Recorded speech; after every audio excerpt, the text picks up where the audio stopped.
노예 공관병 실태에 대해서 인터뷰가 나간 뒤 하루 종일 반향이 컸습니다. 인터뷰 이후로 계속 추가 제보가 쏟아져 들어가고 있어 내용을 정리하기도 힘들 정도라고 얘기를 듣습니다.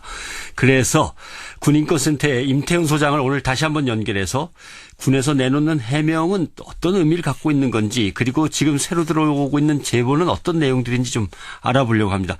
임 소장님 안녕하십니까? 네, 안녕하십니까? 네. 엄청 바쁘실 텐데 어제 우리가 인터뷰하는 시점에서는 공관병에게 전자 팔찌를 채워서 수시로 호출을 한다.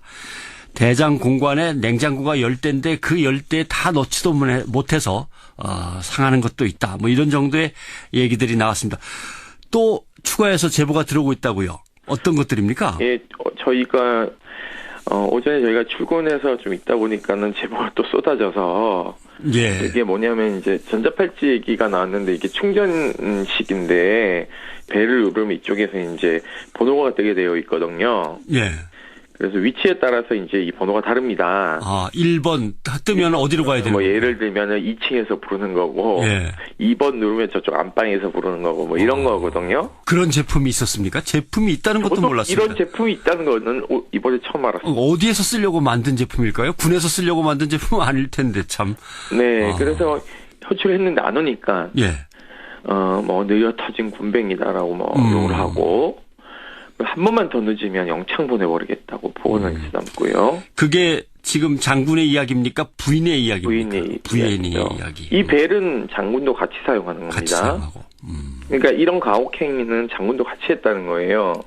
여기 보면은 부인은 굉장히 악질적으로 보이고 남편은 되게 온순하게 보이는데요. 이 상황 모두를 컨트롤하는 거는 사령관입니다. 부인이 다 한 것처럼 보이지만 전혀 그게 아니다. 제가 고 전역 지원서의 꼼수에 대해서 좀 이따 말씀드릴게요. 예.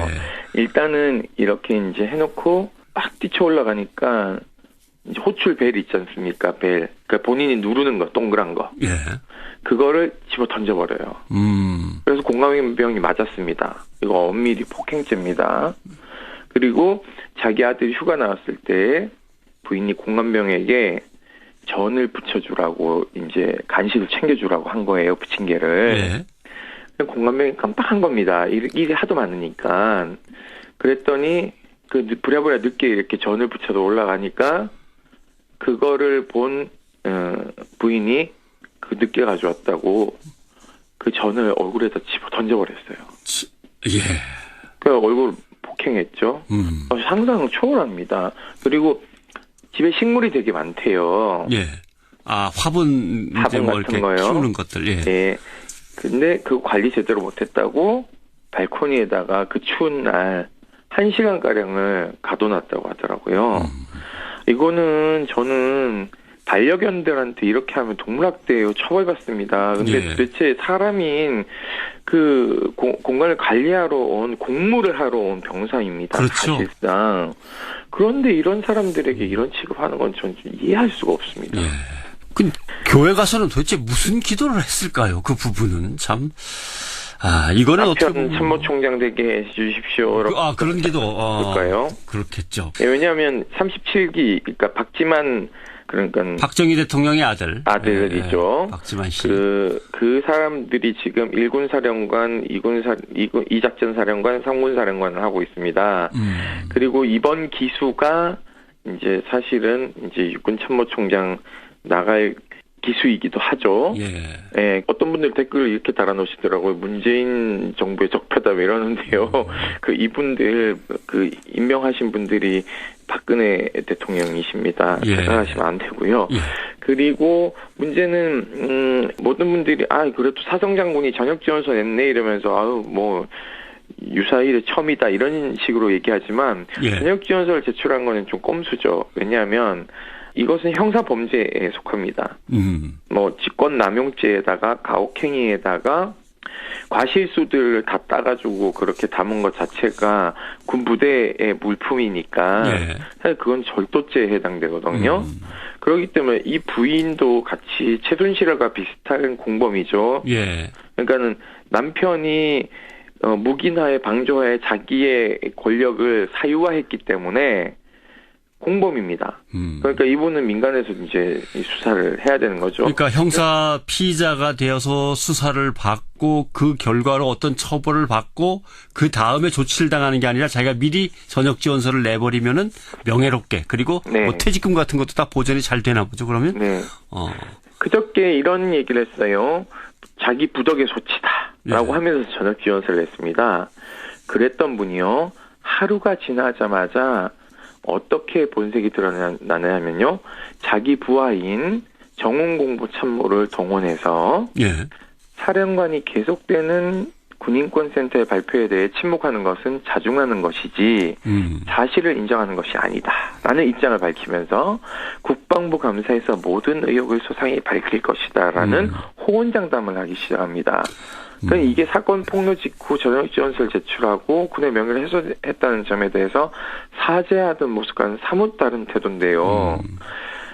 또한 전자팔찌 사용과 관련해서 공관병들에게 팔찌를 착용시킨 적은 없고 손님이 방문 시 편의 목적으로 3회 사용했다라고 정훈 공보 참모를 동원해서 반박하는 자료를 언론에 배포합니다. 그 사령관식 되는 사람이 내가 전자팔찌를 몇 번 눌렀는지에 대해서 기억을 그렇게 한단 말입니까? 3번 이렇게? 예, 이게요. 어제부터 국방부 감사관실이 감사에 착수했는데 감사 받기도 바쁘실 텐데 이렇게 정훈 공보부를 동원해서 언론 플레이를 한다는 것은요. 이미 자기가 그곳의 성주인데 내가 데리고 있는 조리병과 공관병은 그러니까 입막음 다 했다는 소리입니다. 그렇기 때문에 이 조사도 저희는 신빙성이 점점 잃어가고 있다. 국방부 감사관실이요 제대로 감사를 한 적이 없습니다. 그렇기 때문에 이 사안은 수사로 전환하는 것이 맞습니다. 그래서 저희가 지금 고발장을 준비를 하고 있거든요. 그래서 오늘 저희가 4차 보도자료를 이제 오전에 배포를 할 텐데요. 배포를 하고 나서 저희가 판단하고, 안 될 경우에는 고발장을 제출할 계획을 가지고 있습니다. 4차 보도자료에 담긴 내용 중에, 이거는 정말 하면서 생각할 수 있는 것들은 어떤 것들이 있습니까? 하나만 좀 얘기를 해 주신다면. 하나만 말씀드리면은요, 참모차장 시절에요. 자기 공관병들을 군기 잡는다고 전방 GOP 부대에다가 일주일 동안 근무를 시킵니다. 역기적이죠. 일주일 동안 너희들 거기 가서 좀 겪어보고 와 이렇게. 요새 군기가 좀 풀린 것 같다. 바짝 세워야겠다. 이것은 직권남용입니다. 그렇게 인사 발령을 갖다가 아니 훈련을 갖다가 임의로 보낼 수 있는 건 아닐 텐데요. 그러니까요. 그리고 전자팔찌가 어떤 형태인지 뭐 똑같지는 않는데 비슷한 것들을 아마 모델을 저희가 공개할 것 같습니다. 그리고 뭐 다른 이제 또 갑질한 부분들이 추가로 공개될 예정입니다. 그런데 한 가지 이런 점도 생각해 볼 수 있습니다. 제보하는 사람들이 조금 서운했던 것들에 대해서 뭔가 감정이 남아있어서 증폭해서 얘기를 하는 건 아닌가. 또는 한두 사람이 그냥 얘기하는 건 아닌가. 이런 의혹들도 누가 제기를 하는데 그렇지는 않은 건가요? 전혀 반대고요. 왜냐하면요. 참다 못해서 이제 연락이 오는 겁니다. 그러니까 나는 저 부인이랑 엮이기 싫다. 왜냐하면은 본인들 이제 추가 제보하는 분들은 전역하신 분들이거든요. 이런 분들이 전화 오는 이유는 보다 못해서 연락이 오는 거예요. 그 당시가 막 떠올라지니까는요. 그리고 저희가 크로스 체킹을 합니다. 예를 들면 이런 겁니다. 참모차장 시절에 냉장고는 몇 대냐 이런 걸 물어봐요. 그러면 몇 대다라는 게 나오죠. 그렇죠? 그러면 거기에 근무했던 사람이 A, B, C, D가 있으면 A가 이러는데 몇 대더라라 얘기를 안 해요. 우리가 B한테. B한테는 얘기 안 해주고. 얘기 안 하고 전화 오면 몇 대예요 물으면 몇 대 동의를 하잖아요. 그렇죠. 그럼 진술은 일관된 거죠. 네 명이 저희가 누군지가 모르는데요. 서로 모르는 상태에서 앞 사람한테 들었던 얘기를 전달해 주지 않고 그냥 물어봐도 딱 일치한다. 그럼 GOP에 간 거는 어디를 갔느냐라고 물어봐요. 다 동일한 곳에 갔다 왔어요. 그리고 왜 갔는지도 이유가 비슷합니다.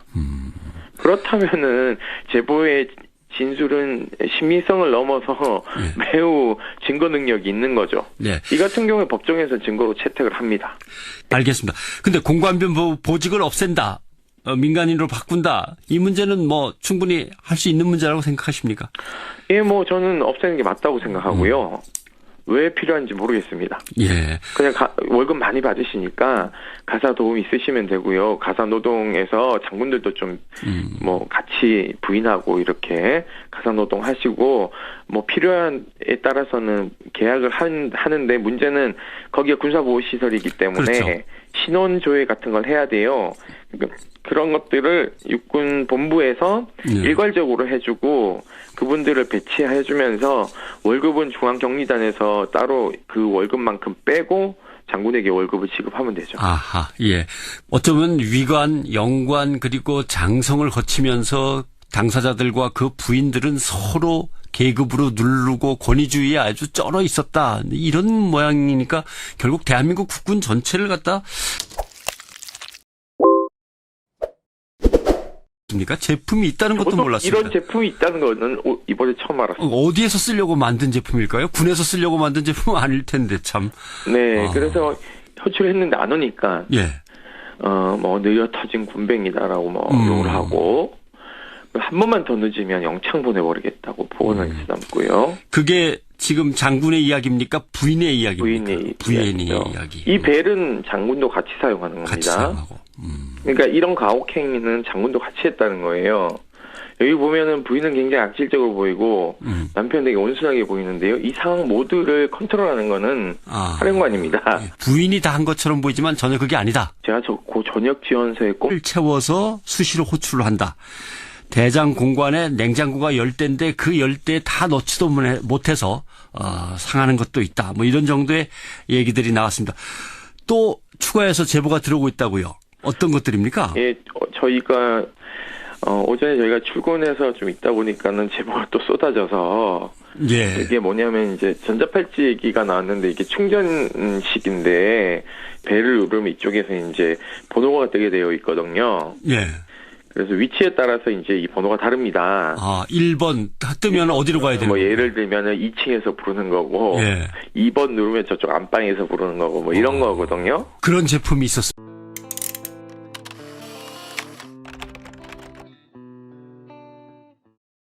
노예 공관병 실태에 대해서 인터뷰가 나간 뒤 하루 종일 반향이 컸습니다. 인터뷰 이후로 계속 추가 제보가 쏟아져 들어가고 있어 내용을 정리하기도 힘들 정도라고 얘기를 듣습니다. 그래서 군인권센터의 임태훈 소장을 오늘 다시 한번 연결해서 군에서 내놓는 해명은 어떤 의미를 갖고 있는 건지 그리고 지금 새로 들어오고 있는 제보는 어떤 내용들인지 좀 알아보려고 합니다. 임 소장님 안녕하십니까? 네, 안녕하십니까? 네. 엄청 바쁘실 텐데 어제 우리가 인터뷰하는 시점에서는 공관병에게 전자팔찌를 그 전을 얼굴에다 집어 던져버렸어요. 예.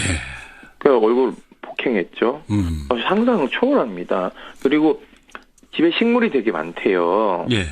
화분 이제 뭐 이렇게 같은 거요. 키우는 것들. 예. 예.